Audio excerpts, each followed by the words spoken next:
agnostics, long-haired weirdos, short-haired weirdos, vandals, hooligans. The government, hug the government, love the government, hug the government, love the government, hug the government. Welcome to The Politics Guys, a place for bipartisan, rational, and civil debate on American politics and policy. I'm Michael Baranowski, a professor of political science at Northern Kentucky University. I'm joined today by my conservative counterpart, Oklahoma Christian University political scientist Trey Orndorff. Thanks for having me back on the show, Mike. It's been a while since it's been you and me. You know, it really has. It's funny because, as you know, a little while ago we were not talking, but we were actually sort of chatting online. And I said, it's been a while. I'd really like to talk with you. And all of a sudden, the universe said, "Hey, let's send Jay on vacation, and Mike and Trey could do the show together." And here we are. I kind of thought you just pushed him to the side or something, and you were like, "Listen, it's time for Trey." Jay, you need to move on for a week. No, not at all. Jay is off on vacation, but he much richly deserved. He works very hard, and we wish him the best relaxation. And of course, I'm happy as always to get an opportunity to do the show with you. But before we get started with the show, first we want to thank our two newest Patreon supporters, Kimberly and Dennis. And also just to let everyone know that when you are a Patreon supporter, you get that second full-length bonus show every week. You get ad-free versions of all of our shows, as well as other things at different levels. And to check it all out, just go to patreon.com/politicsguys. And if you'd like to get that bonus weekly show, but you just are not in a place where you can financially support the show right now, totally not a problem. Send me an email, mike@politicsguys.com, and I will get you set up. Also, I should point out that we are, a part of the 21st century. We are on Venmo at Politics Guys if you want to support the show that way. And on today's show, we will be talking about the 36 states that are suing Google, Donald Trump suing Facebook and Twitter, President Biden's executive order on promoting competition, Biden's defense of the Afghanistan withdrawal in the face of a resurgent Taliban, ranked choice voting in a New York City mayoral primary, and critical race theory. Now, that is an awful lot, but whatever we can't get to on today's episode, we will discuss on the midweek supporters show. Before we get to all of that, we're going to take a quick break, and we will be right back to start the podcast. All right, Trey, so let's start off with this week, the bipartisan group of 36 state attorneys general filing an antitrust suit against Google, targeting what they allege to be the anti-competitive nature of Google's Play Store, which of course is the primary way in which Android phone users find and install apps on their phones. I'm saying that, Trey, partly for you because I know you have no knowledge of the Play Store, being an Apple guy. But anyway, the attorneys general claim that Google favors its Play Store over other app stores for Android to the extent that, in their words, developers have no reasonable choice but to distribute their apps through the Play Store as opposed to other competing stores. Now, the suit also alleges that the 30% commission that Google charges for the sale of apps and in-app purchases on the Play Store is what they call extravagant, and it's only possible because of Google's unfair competitive advantage. And I should mention, though, that in response to pressure on this particular point, Google cut that commission back to 15% at the beginning of this month, at least for the first $1 million generated by the developer, with that 30% fee then kicking in after that point. And this all comes after the major antitrust suit filed against Google by the federal government in October of 2020. And that was focusing on special deals between Google and other companies related to allegedly anti-competitive practices in online search. And so in response to this latest suit, Google's senior director of public policy wrote in the blog post, "It's strange that a group of state attorneys general chose to file a lawsuit attacking a system that provides more openness and choice than others," which clearly was a shot at Apple, which, of course, now, Trey, you will know, has a similar commission structure to Google's, but unlike Google, doesn't allow any other mechanism for installing apps except its own app store. So, Trey, what's your take on all this? Do you think Google is being anti-competitive here? And if they are, do you think it's likely that this lawsuit is going to force them in some way to change their practices? It's a great question. And, reading through the actual formal complaint in the document here, I think there's going to be a couple of issues when this case first comes up. One of them, of course, is that one of the complaints alleges is that most providers don't have alternative app stores, but that's actually just wrong. As a matter of fact, Samsung has a Samsung store, and that's loaded on all Samsung phones on Android when they're shipped to consumers or purchased by consumers. So there was a couple of things here, I think, in the details that are going to come forward that's going to make this a little bit messier than the complaint as I'm reading it right now. Now, I mean, the other part of this, and you're right, that I think Android's going to have, Google is going to have as or I shouldn't say Alphabet, is going to have as a comeback, of course, is they're going to want to take shots at iOS because, of course, Android allows for what's called side loading, the ability to have alternative stores. As a matter of fact, overseas, the Play Store isn't the biggest store for use on Android. As a matter of fact, in China, for example, there's a couple of side-loaded app stores that are far more popular. But I don't think that that's going to kind of take away any of the thrust of this. But I would say I think it's a little bit more complex. I was actually a little bit surprised in the filing when you get down into the nitty-gritty to see a few things like that where even somebody like me, I mean, I'm not Jay and I'm not Ken, I'm not a lawyer on this, where I thought, oh, I don't know how that's gonna go looking forward. And that's one of the things that Ken and I sometimes get into in the show. So, but I mean, obviously this has to do with some broader political questions as well, which is how much power do we want to have for these kinds of large companies to have over our lives as they increasingly have more and more of our data? And I really think that's a lot more about this than maybe this particular set of suits from the 36 states. Yeah. Yeah, you know, I think you should point out that even though there are competitors, and that's something certainly that Google has pointed out, it's, you know, as you said, but still the Google Play Store distributes more than 90% of all Android apps. So they have pretty, you know, close to a monopoly on that, even if there are other alternatives. And, you know, what really struck me as being seemingly, I think, obviously anti-competitive is that apps sold in stores other than the Play Store can't buy advertising on Google's search results page or on YouTube or the Google Display Network. Now, if that doesn't scream... That's where I think there's going to be some more serious issues. Yeah. Yes, I agree. Yeah, and not only that, but, well, I don't know. I see this, I guess, in a way as somewhat different from the Apple situation, because even though, you know, Apple is a kind of a walled garden sort of thing completely, from the beginning, Google said, you know, we are committed to an open, to a competitive ecosystem. But,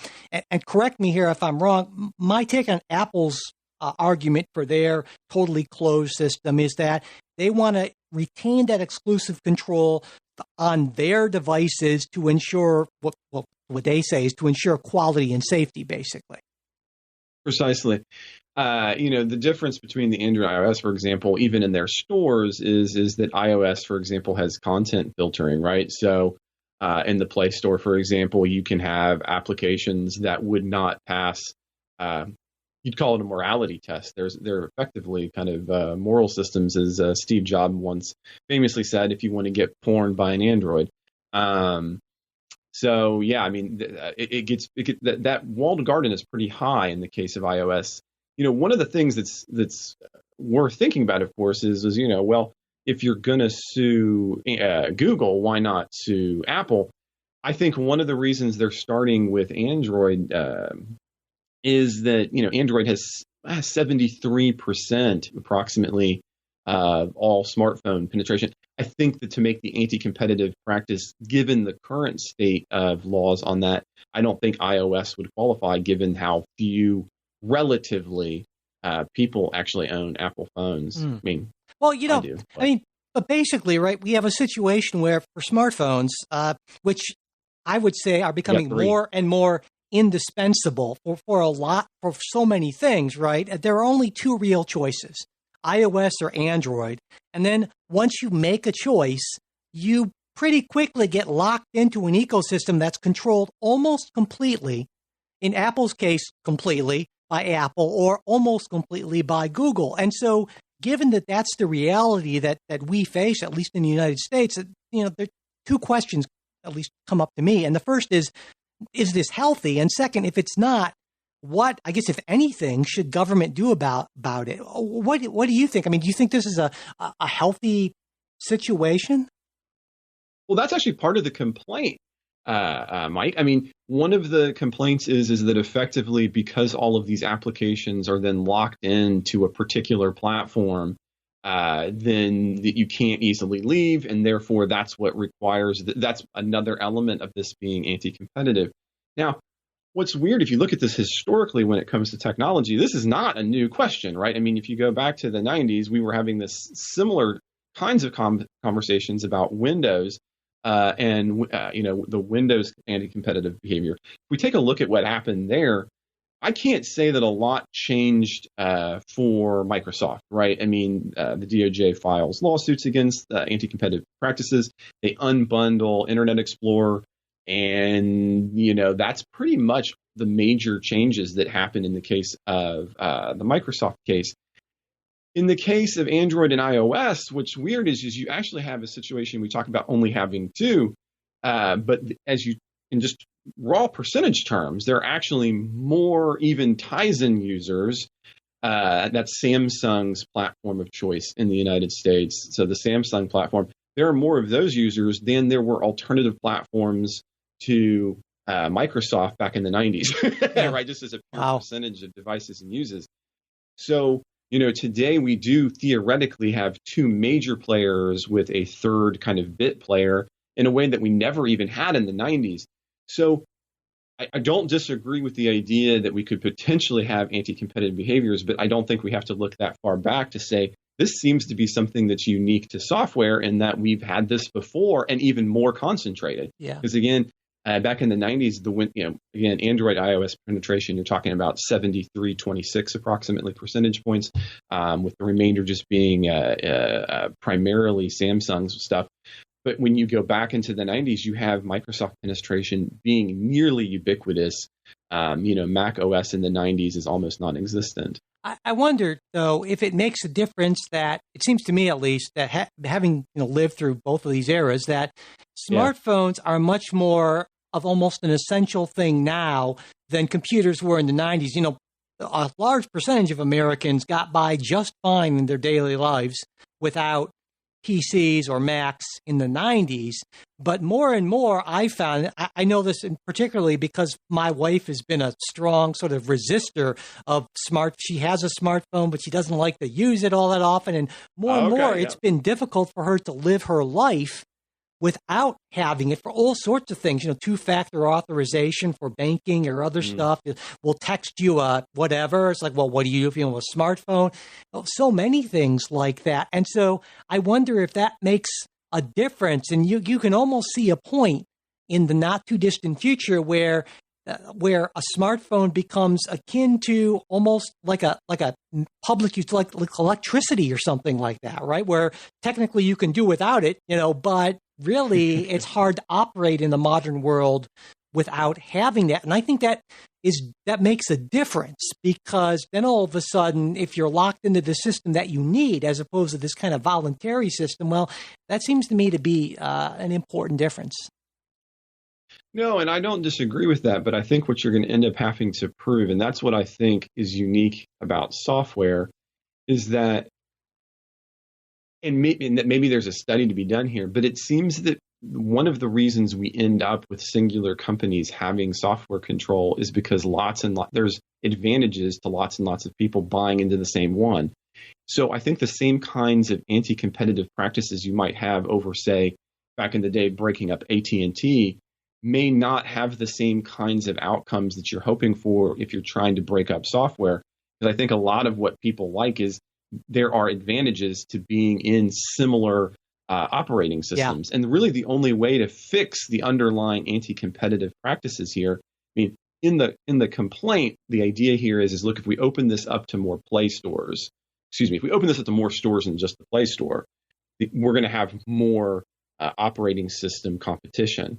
But I think even if you had a bunch of new operating system competition, I don't know how many consumers would actually end up voting for those. Because again, historically we've had two other huge players make ginormous pushes into the market. You have Microsoft, who tried to make a huge push with their Microsoft's platform, put billions and billions of dollars behind it and got zero traction. And likewise, you had Jeff Bezos with Amazon put billions and billions of dollars into a platform, and as a matter of fact, launched a phone and had almost zero penetration.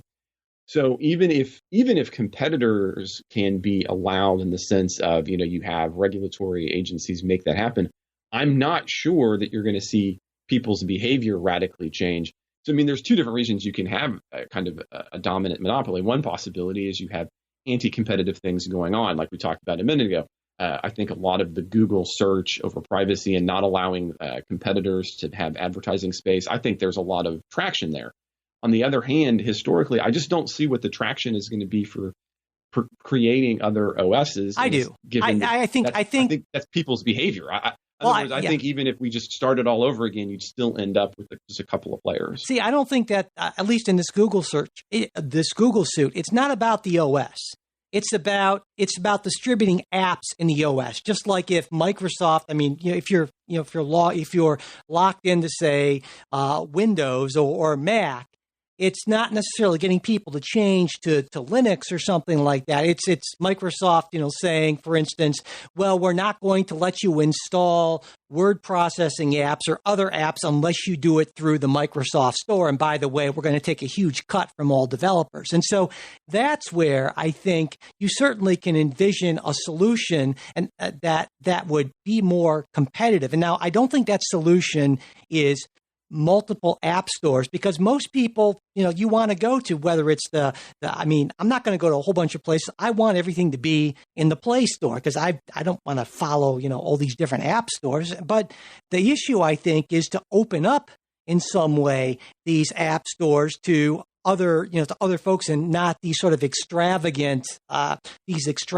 fees, basically. And I think we've actually done something along these lines in another area, and that's for utilities, right? Because the lines, the pipes, if you will, for gas they're common carriers, but they can be used by all sorts of different competing companies. I get every week, probably, it seems like I get something from another company that wants me to change my energy provider or my gas provider, but it's still the same set of lines. And so in a way, I'm almost arguing that if phones and apps have become so central, so necessary, that you can see them in a way almost as kind of public carriers, well, then these stores should be open in the same way. And maybe at least we should consider subjecting them to the same sort of regulation, while at the same time still making sure that the companies, Apple and Google, that maintain these and have built up these structures are fairly compensated for that. I think there is something to your analogy there, but I think the piece that makes it a little bit different is that whereas you could make that argument about, say, internet service providers, ISPs, which is, I think, something that we're going to be talking about on the show as we move forward. Again, that's one of the things in Biden's executive order, but we'll kind of put that on pause for a minute. The thing that makes the phone a little bit different is you have an additional piece, which is, so imagine if you have the gas provider, but the piece that you have purchased for your house interacts with that as well, yeah, right? Yeah. Now, so if everybody just had a phone and that phone was kind of common to everybody, I think you'd have a slightly better argument. I think the problem, and I think what ends up sending people into similar, for example, I'll just be personal on this. One of the things that has made me an Apple convert after hating Apple for years was the ability to have things work on the devices where I didn't have to fuss with it in lots of different ways. Again, you can open up these app stores and you can have additional app stores. It doesn't mean that I think lots of people would go through them, because there is something to be said for having kind of an integration. So, for example, I like having a store. So again, I don't want to restrict anybody's ability to have pornography, don't get me wrong, but I like being able to choose a store so that when my kids have a phone, they don't have access to pornographic material immediately. That sounds, I got to say, Trey, that your whole thing with Apple sounds like the most anti-libertarian thing. I mean, I don't need choice. I want Big Brother and Cupertino making these decisions for me so my life is easier. You know Robert Nozick, right? So the true libertarian, agrees that there's an unlimited numbers of utopias. And so as long as we're freely restricting our own restrictions, we are actually living our true libertarian self, There you Mike. Come go. on. Hey, whatever you need to tell yourself about that, Trey. But yeah. So, but I think one thing, it seems to me this will be years before this comes to any sort of conclusion, and oftentimes suits like this end with settlements. Well, again, you look to Microsoft. Yeah. I mean, it took 4 years for that to wind all its way through. And I wouldn't be surprised to see a similar lawsuit against Apple at some point in the not too distant future. I don't imagine that would shock you either. No, it wouldn't. The only thing that's going to make it different is as I understand the anti-competitive practice laws in the United States, you have to have a certain kind of market penetration. So it'd be interesting to see how they end up. You'd have to make a case for that. I'm sure that's why they're starting with Android, because again, iOS would be it's an easier anti-competitive case because there is no side loading and there are no alternative stores like even Samsung possible on iOS. So in that sense, it's a more open and shut kind of deal. But I think they start with Android because of just market penetration. That's interesting. I know you brought that up before because I was wondering about that too. And maybe I just got bad data, but when I looked up market share, and this was at statcounter.com. And according to their data from June of 2021, they said that iOS has 57.6% of the U.S. smartphone market as compared to 42.06% for Android. So, if that's correct. I'll tell you what, I am so sorry. I needed to correct myself here. When I was giving those numbers, I looked this up because I was interested. I was looking at worldwide. Okay. And that wouldn't matter in this case. So worldwide, I am correct. It's 73.26. But you are absolutely right in the United States, and that what would be more important here. So I'm glad that you point that out, Mike. So it will be interesting to see, and again, no matter what happens, I think this will be years before we see any resolution. But another thing I think it seems to me that both you and I agree on is that Google banning non-App Store apps from buying advertising on Google or YouTube, that seems like something that should go away. Well, and in all honesty, I think the broader issue here is Alphabet, which is when you have these kinds of deep integrations vertically. I think that's where you can see actually some of the worst kind of anti-competitive practices, and that's what's happening there. And I think that's where there's a lot of rightness to say, wait a second, you can't prioritize your own subsidiaries every single time when you're a company as large as Alphabet. Right. If you're going to do that, you just need you basically have to have it all under all one company like Apple, basically, and have complete iron-fisted control as opposed to, yeah. Well, that's true. Again, an Alphabet is a giant. Almost as big as Apple. Alphabet. Yeah, and what they control underneath is monumental. It's crazy because you've got search, you've got their hardware divisions, you've got their OS division.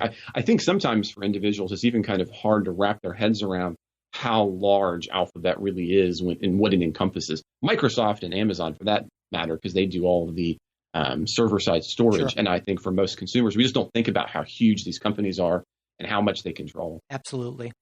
All right. Well, before we move on to our next story, we were just going to take a quick break and we will be right back.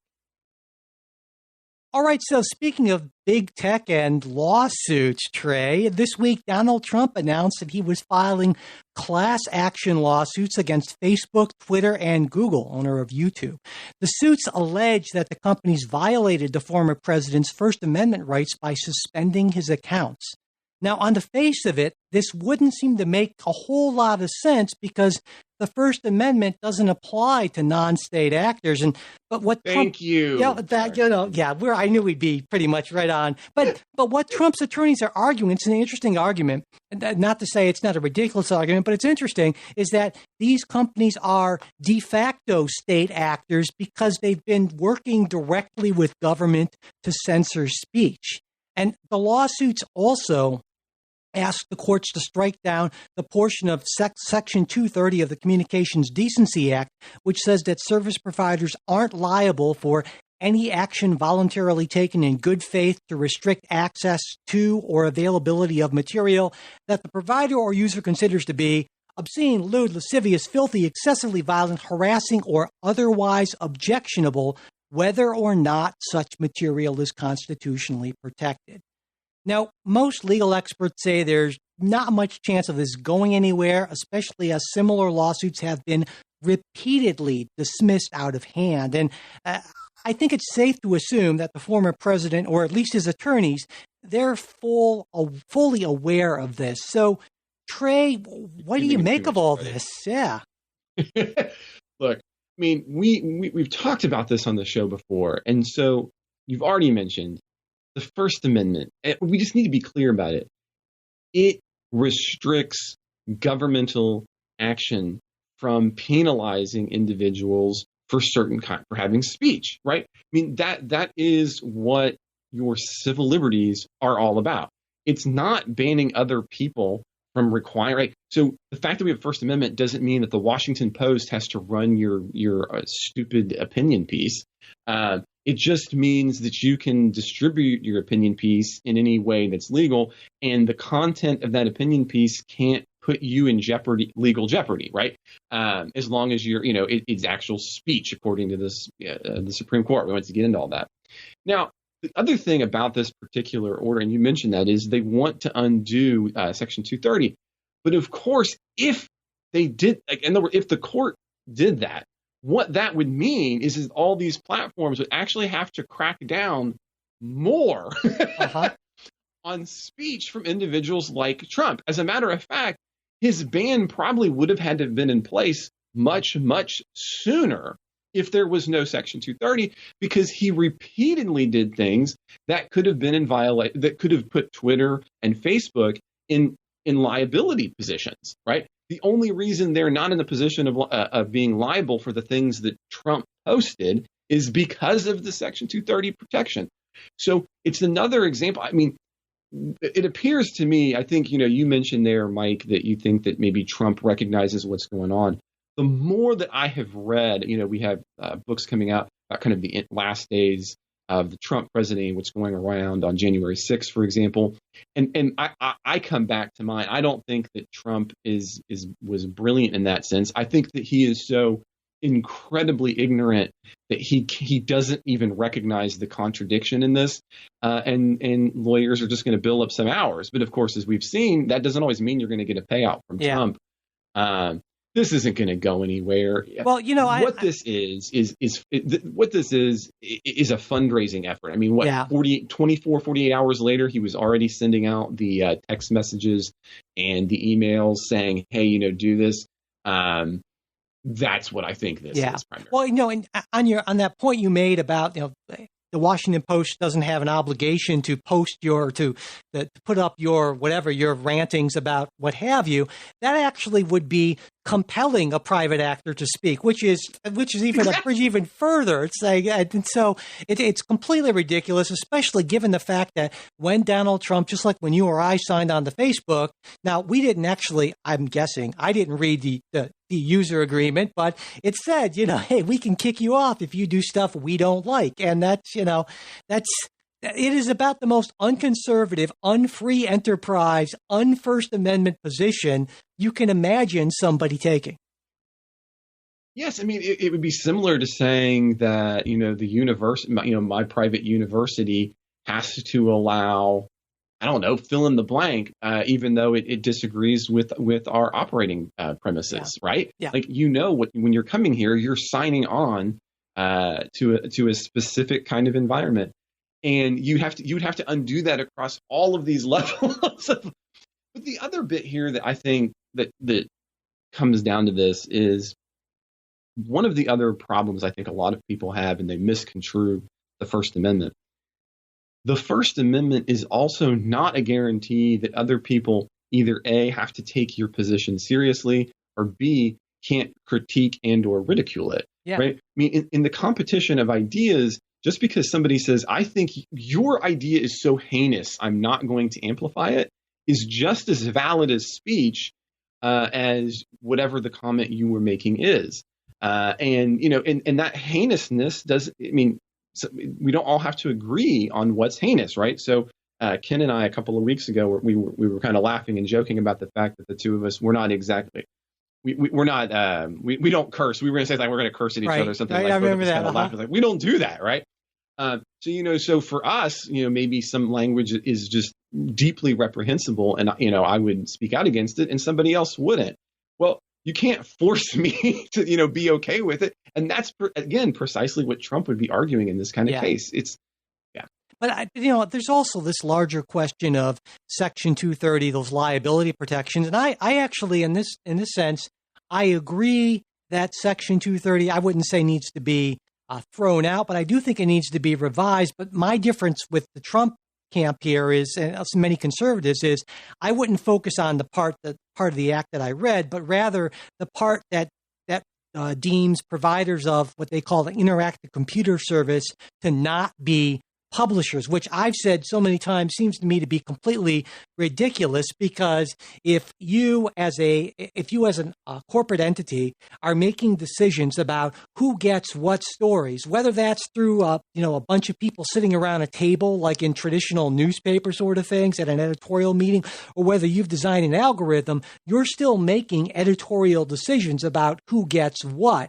And so I think the idea that Facebook or YouTube isn't a publisher where the New York Times or Fox News is, that's just simply wrong. And it's just a case of the law not being behind technology. And that definitely needs to change, I think. Well, and let's not put the fact that part of the reason for that being there, Mike, is sexism, right? There are kind of inherent sexist structures in that. And one of the things that would radically change at Twitter or others is that they would have to more carefully police and be responsible for things when you have individuals oftentimes harassing women. I think that is a big part of what made 230 possible, especially early on. Yeah. But well, see, I would argue that they wouldn't have to be responsible if they were just like a Reddit sort of thing, where they're just saying, we're just providing the framework. And people get stuff and they can choose to follow. But they don't do people. that. You're right. Exactly. But they push material out to you. And so I think that's the distinction I would make. So if you want to be like a Reddit, or if you just want to be like a web service provider where you're providing space, that's fine. But once you start making decisions about who gets what for whatever reason, then you are a publisher. Now, the other distinction I'd make, I would probably put in sort of like an exemption, a cutout, maybe for some smaller startup social media companies to give them some sort of protection below a certain size, just so they can actually get out of the gate. Now, that might be problematic, but I think in the larger sense of trying to encourage competition, there might be some benefit to doing that. But yeah, there's no question to me that Facebook and YouTube are and Twitter are publishers. So now here's an actual interesting question about this, and I've thought about it in terms of 230 before, and it gets to what you're talking about there, Mike.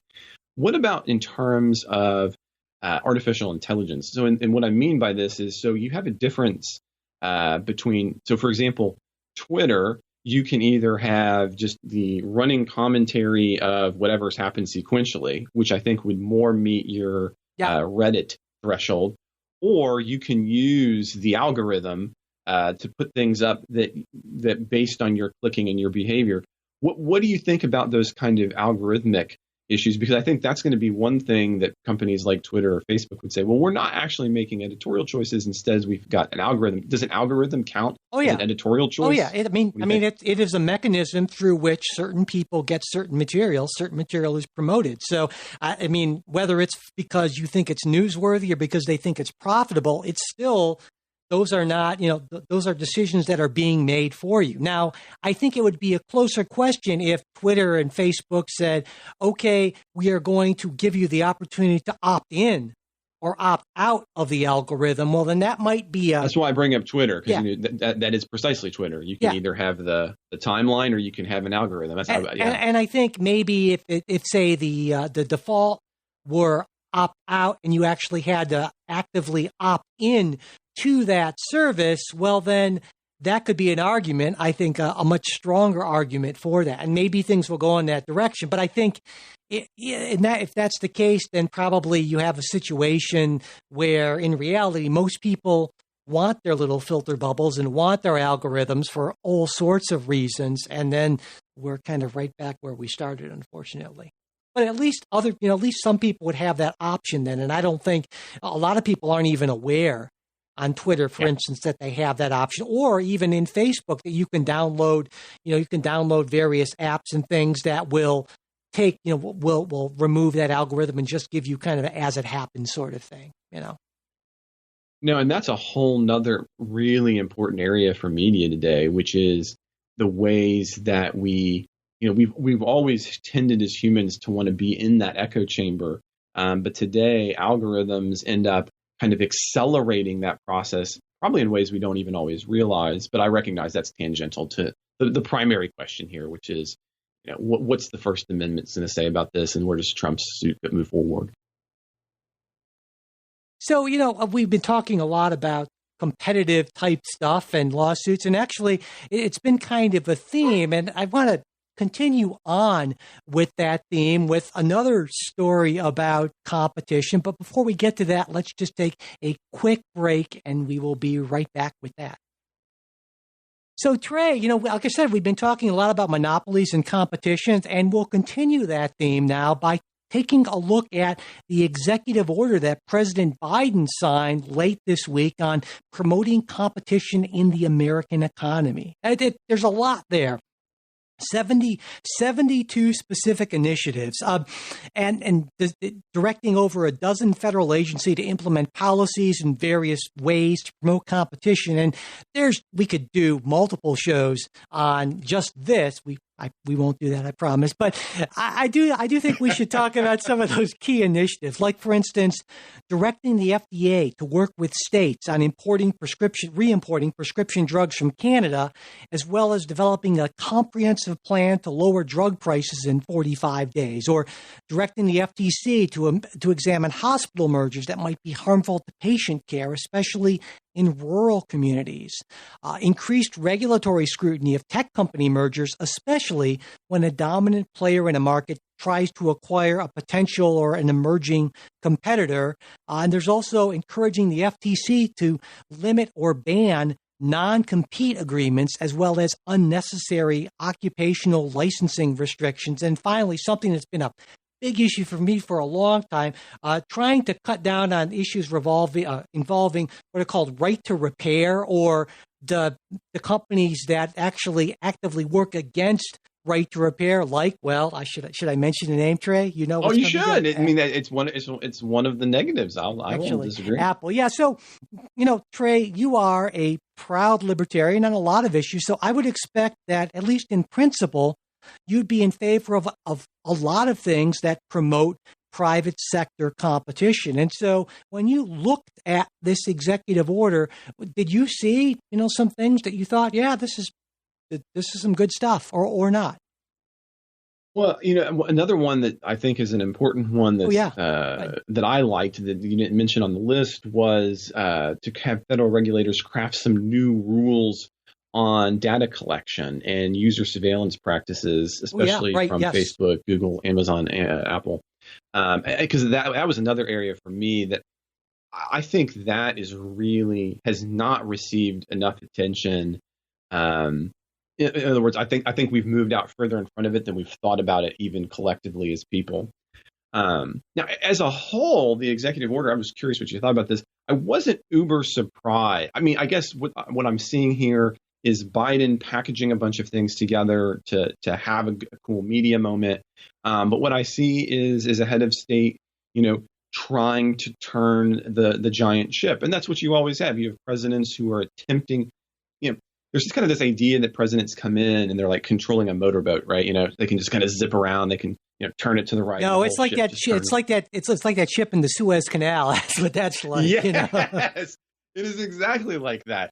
And so this, I think, is Biden trying to have a push, because what's happening here for listeners is this is all pushing down to executive agencies. So these agencies then will have to kind of look at all of these different executive order pieces and decide how to implement those into regulatory law.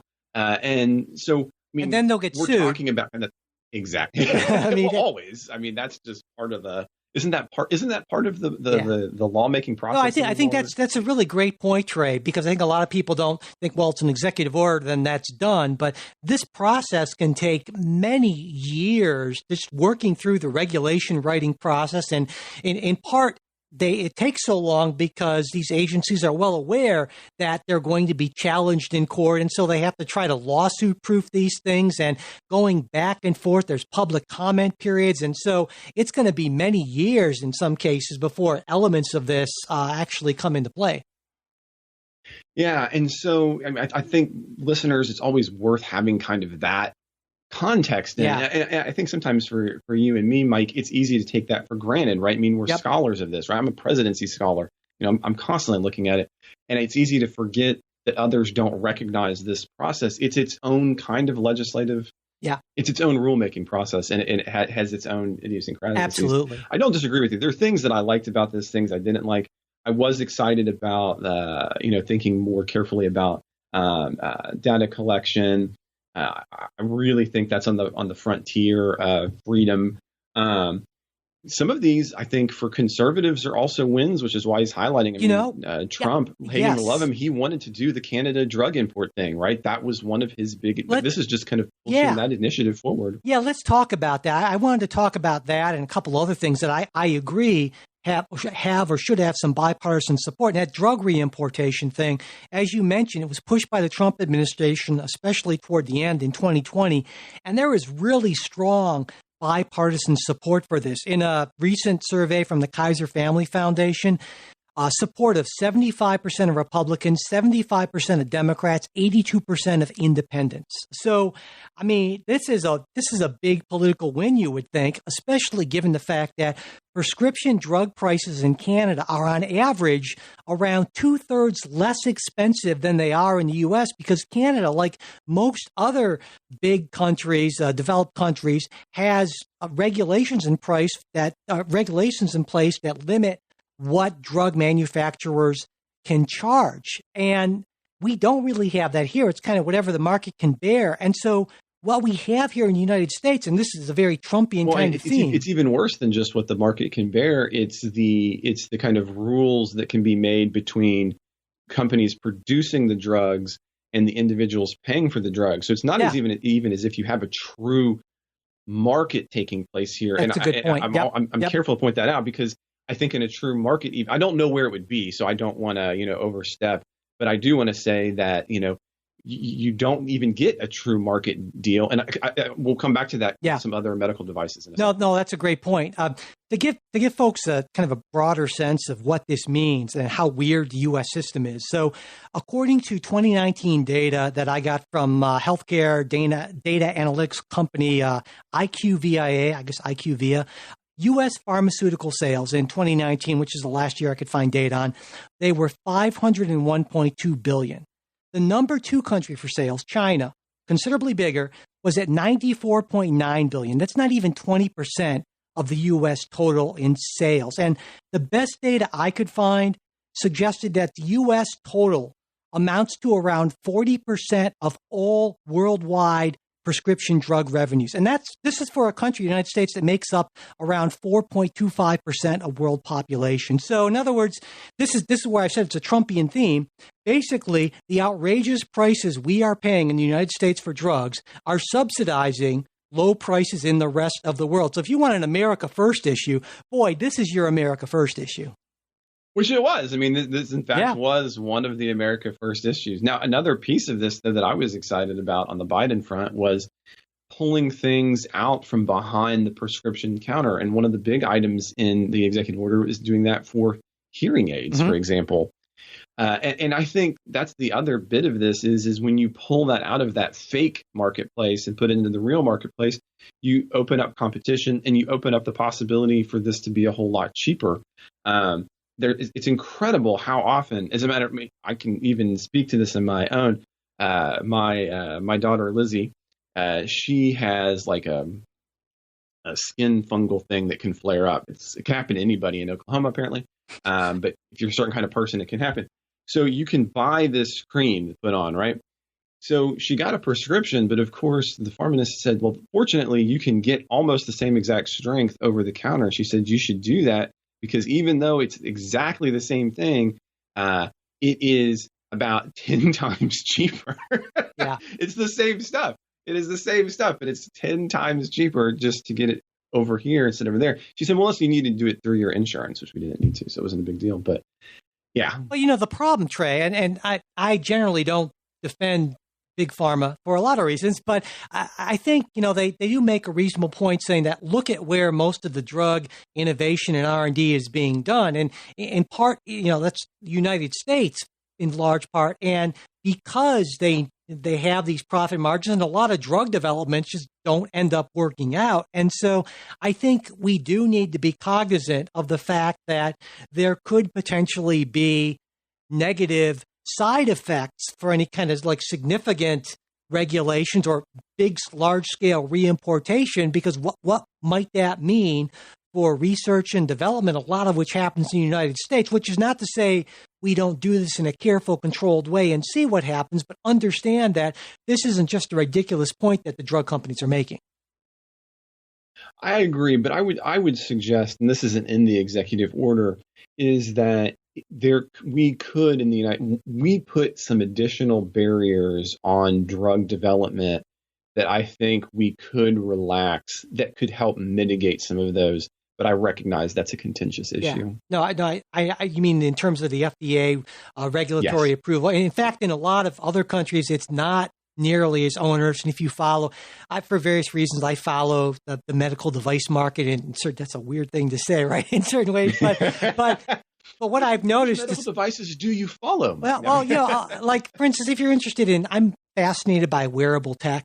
And if you follow, for instance, things in like wearable blood pressure or continuous glucose monitoring, these are things oftentimes that have been approved by regulators in European countries before they've been approved by regulators in the United States. And so that kind of thing. I joke with my wife. You could significantly bring down some of those costs. I mean, we know the research demonstrates it could be significantly less because you can do comparative analysis. That's what you're talking about right there. Absolutely. Absolutely. So, opening. But it seems to me, your system is broken when you're talking about re-importing drugs from Canada for the U.S.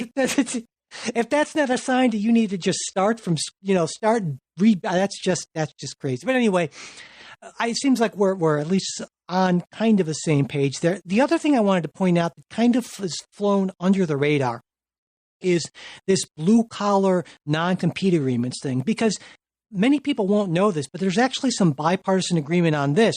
Early in 2020, Florida Republican Marco Rubio, he actually introduced legislation on this called the Freedom to Compete Act, which would ban employers from requiring low-wage workers from signing non-compete agreements. Because mostly, I think if people think about non-compete agreements, they think about, well, this is for like these big executives. They don't go to another company and take the trade secrets and all that, but not anymore.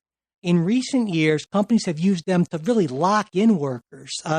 FTC Commissioner Kelly Slaughter, back in 2020, she was at this workshop. She said that somewhere between 16 and 18% of all U.S. workers are currently covered by a non-compete agreement, including 12% of workers who earn less than $20,000 per year and 15% of workers making between $20,000 and $40,000 per year.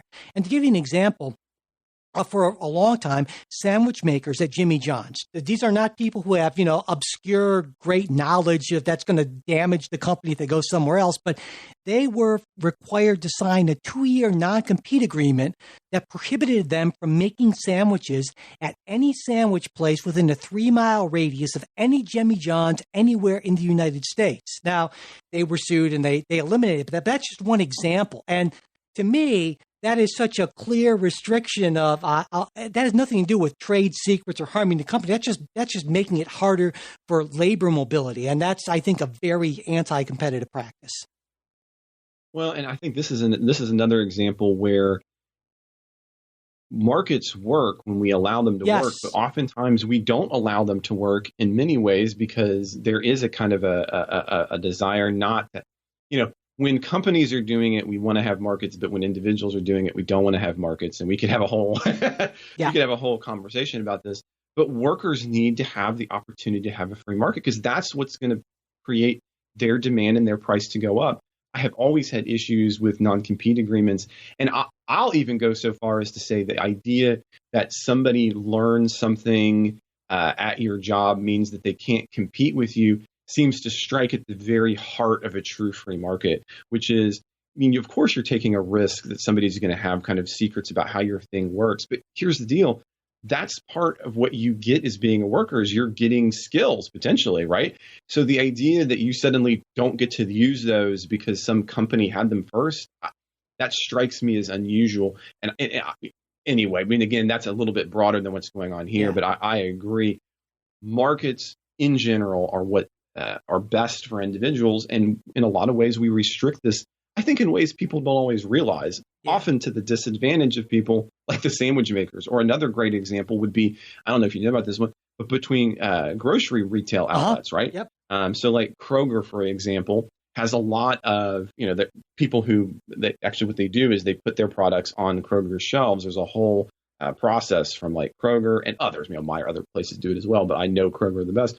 They have non-compete agreements between those companies and people working in Kroger for their corporate offices, for example, because they don't want people to take the skills of doing this and doing it to another market. It's another great example of where and as a result, you can pay those people less. Yeah, absolutely. And, the other thing I wanted to mention before we talk briefly about, you'll humor me, we can talk about right to repair, but the tech company merger thing, because I think in the past, the idea has been that, well, as long as there's not a monopoly, but what we've seen is in many instances, Alphabet, Google, Facebook, what have you, just buying up competitors before they can become a real competitive threat, essentially. And that...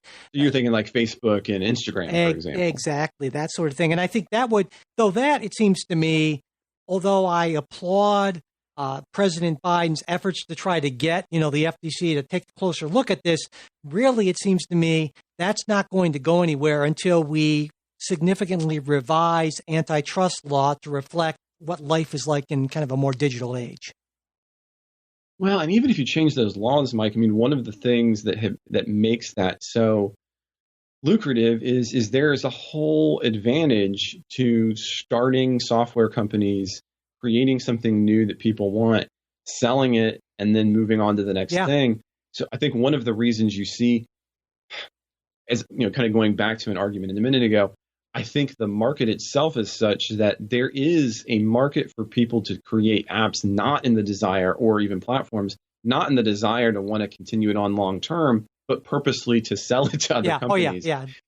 And so I don't know how much, I mean, of course, there's probably some things you can do, but I see that as being a bit of a marketplace phenomenon. And again, I think that has to do with the unique nature of our interaction with software and hardware right now. Yeah, no, I think that's a great point. And, finally, like I said, the right to repair thing is always, because I've noticed over time that I'm a tinkerer. I have all sorts of tools, and I love to just take things apart and see how they work and that sort of thing. But more and more, not only has that become more difficult, you have to find different specialized tools, and, they're using weird little torques or semi-torques, exotic bits and that sort of thing. But to the point now where oftentimes it actually voids your warranty if you go anywhere but the authorized service center, that sort of thing.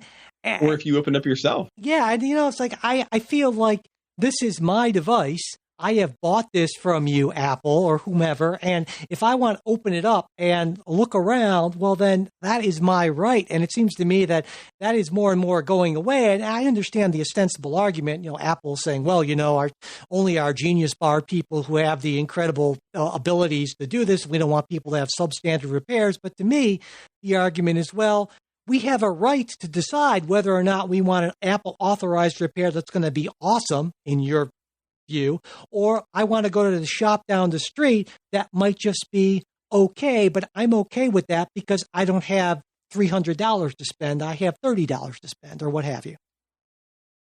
Yeah, I mean, and you can do that right now. I think what a lot of the consternation about is, and if I'm understanding what I'm reading in the executive order about this correctly, what Biden is trying to direct agencies to shift is are we building things in ways in which they can be serviceable or not? Yeah. Right. I mean, of course, right now you can take your Apple device and have it serviced other places.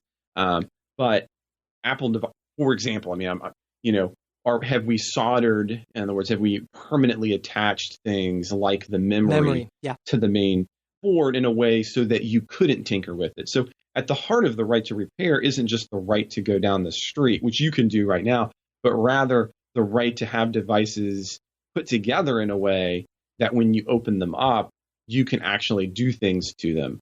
And that, I think, is what's a little bit more difficult, because there is a trade-off and a balance between one of the reasons that MacBooks and contemporary tablets like the iPad are able to pack in what they do is they put this they kind of blow the battery into all this space. Yeah. Right.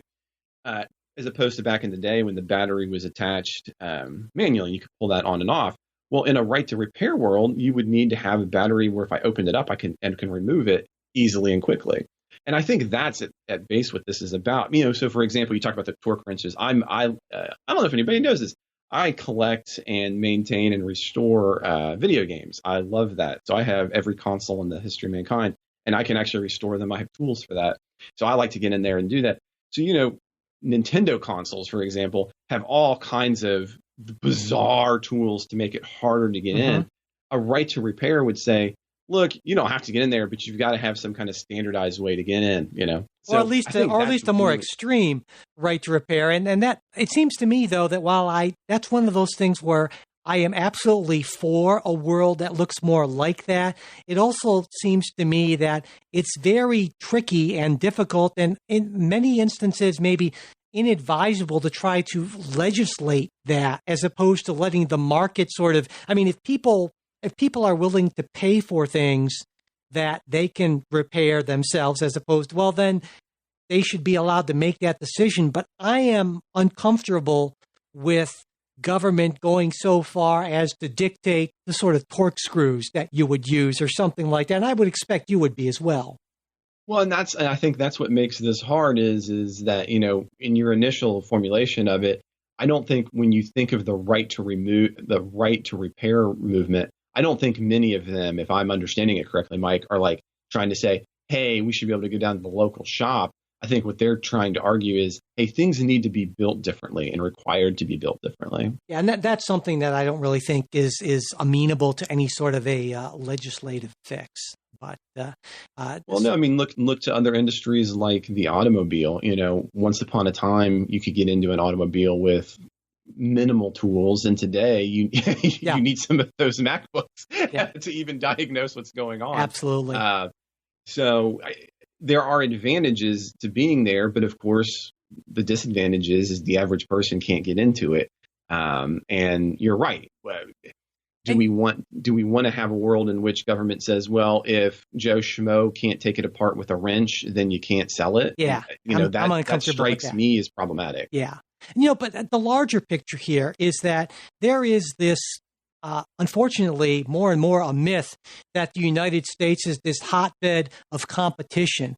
And that's become less and less true over time, because of course businesses don't want competition. They fight very hard to get as little competition as possible, often by influencing legislators. And I would argue that even Democrats and Republicans, and we'll talk about this on the bonus show, one of the reasons they don't like a lot of these proposed institutional reforms, say like ranked choice voting, is because that might threaten their duopoly of power, and that's no good. Competition is a pain in the butt if you're the market leader. You don't want that. And I a while back, this was back in 2020. I interviewed a guy named Thomas Philippon. He's a finance professor at NYU. He's also been on the Monetary Advisory Board panel of the Fed, New York Fed. He wrote this book called The Great Reversal: How America Gave Up on Free Markets. It was really eye-opening, and basically he did a lot of research that he concluded that America really was a lot more competitive than, say, much of Europe up until around 2000.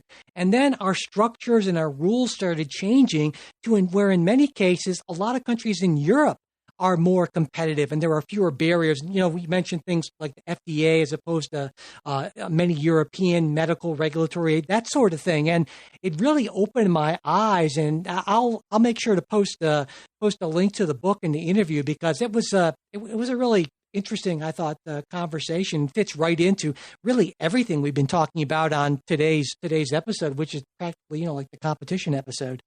It kind of is. Well, you know, and this is one of the things I know a lot of times we'll get questions on Discords about, well, like, why does Trey end up agreeing with Mike or Ken? And I think on some of the substantive issues we do, I think where we still and continue to disagree is oftentimes here is that I think progressives' desire to fix many of these things is to increase the size of regulatory agencies, their scope, their reach, or government. Whereas oftentimes my response is to say, well, I agree with you on the problem, but I see that as oftentimes being the issue leading to less competitive behavior. Yeah. There's a part of me that is somewhat anarchist. And now people don't know what that term means. At least they have this kind of idea that's kind of wild, no government. But anarchism, at least in one sense, really has a problem with both kind of big unconstrained business and big unconstrained government. And it's kind of an argument for more. The two of them go together. Exactly. And so an argument that we can only have real freedom if we kind of downsize both elements, both sides of that equation. And that can be a tricky thing. And there are a lot of things in modern anarchism that I disagree with, but I think it's a viewpoint that is maybe more marginalized than it should be, because in a lot of ways, I think that sort of bigness is an enemy of human freedom, whether that bigness is coming from the market or from the state. Hey, on today's episode, Mike and Trey both agree to be libertarian. No, anarchist more for me, I think, than libertarian. But anyway, so, you know, we're about out of time, but I thought we could end today's show with some recommendations, if that's good for you. Sounds like a lot of fun. All right. Do you want to start off, or should I? Why don't you go first? Okay. Well, my first recommendation is a TV show called AP Bio. I don't know if you've heard of this before. It's on, I think it's streaming on Peacock. That's how I watch it. It might be on some other platforms. I don't know. But it's a comedy about a Harvard philosophy professor, this really kind of full of himself sort of guy, who ends up losing his job, and he has to go back, live in his dead mother's house in Toledo, where he ostensibly teaches AP Bio, though his one rule is that he will not actually teach AP Bio. It's the guy who's the main character. That's Glenn Howerton, I believe is his name, and he was one of the main characters in, still is, I think, in It's Always Sunny in Philadelphia. It's one of the funniest shows, and it really has a good heart. The first couple episodes, it may not seem that way, but the more my wife and I have gotten into watching it, the more we've truly just really loved this show. It's a great fun, like I said, just a show with a lot of heart, I think, in the end, and funny as heck as well. Patton Oswalt as a role in it. I think he's a really funny guy. But that's my TV show recommendation. My book recommendation is a book called The Cartel, one of the books I read on vacation I had recently, by a guy named Don Winslow. It's the second book in what's called the Power of the Dog trilogy, and it's all about Mexican drug cartels and the DEA, and just really just in-depth kind of stuff. It's fiction. I loved it. It was just a fascinating read, totally had me wrapped, and he's a great writer. And if you're interested in that sort of thing, I highly recommend The Cartel, though I'd start with The Power of the Dog, which I read a few years ago, which is how I got The Cartel. So those are my recommendations for this week. Fun. Now, I'm going to be weird. I don't think I've done this one before, but I'm actually going to recommend a video game, okay. Mike, because, let's be fun. So earlier we were talking about how I play video games, love to do that with the kids and whatnot. We've been playing through the Master Chief Collection recently, but the game I'm going to recommend, it's just a couple years old, so it's perfect. You can get it from most any platform. Assassin's Creed Syndicate. And what's really fun about this is that it has recreated London in the 1830s, and I mean, like, down to the architecture. It is crazy fun to kind Wow. of run around London in this past and see this. The story and everything is fun and ridiculous, as it always is for Assassin's Creed. But what's so cool is that they actually tie everything into actual history. So you're running across all of these figures like Darwin and other people who would have been in these parts of the city at the right time. And they're doing things like they would have been doing then, and you get to interact.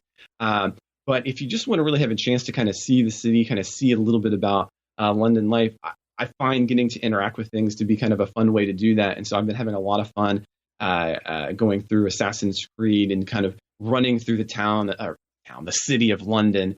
I kind of like to interact with things over the summer. I read and read and read. And so in the summer, I like to kind of experience things. And so for me, that's playing a big open world game. And so very cool. I highly recommend anybody who likes to play a game, Assassin's Creed Syndicate. Excellent. Well, as I expected, Trey, as I said before we started, I thought we would not end up having time to get through everything we wanted to. But if you are a Patreon supporter, on the bonus show this week, we will be talking about President Biden on the Afghanistan withdrawal, ranked choice voting and the New York mayoral primary. And even we're going to get into critical race theory, a hot topic for a long time that we haven't discussed on the show really to this point. That and maybe even a couple listener questions if we have the time. And all that will be available for you on Wednesday morning if you are one of our Patreon supporters. And if you're not, just go to patreon.com/politicsguys and you can sign up and become a supporter. And remember, if you would like that midweek episode, but for whatever reason, financially, you just can't support the show right now, totally not a problem. Email me, mike@politicsguys.com, and I will get you all set up. Also, if you could, it would be great if you could subscribe to the show and especially leave ratings and reviews and sharing your favorite episodes, which we hope this is one of them, on social media. That is a huge help. That word of mouth advertising is a lot better than any kind of ads we could buy if we bought ads, which we really don't so much. But anyway, finally, if you just want to reach us about anything in particular or general at random, mail@politicsguys.com is our email. We're also on Facebook and Twitter, and you will find links to that in our show notes. A special thanks to our executive producers, Bruce Johnson, Wilma Moreno, Andra Masker, Daniel Toe, Chris Wilkerson, and Ryan Beasley. We'll be back with a new show next week. We hope to join us.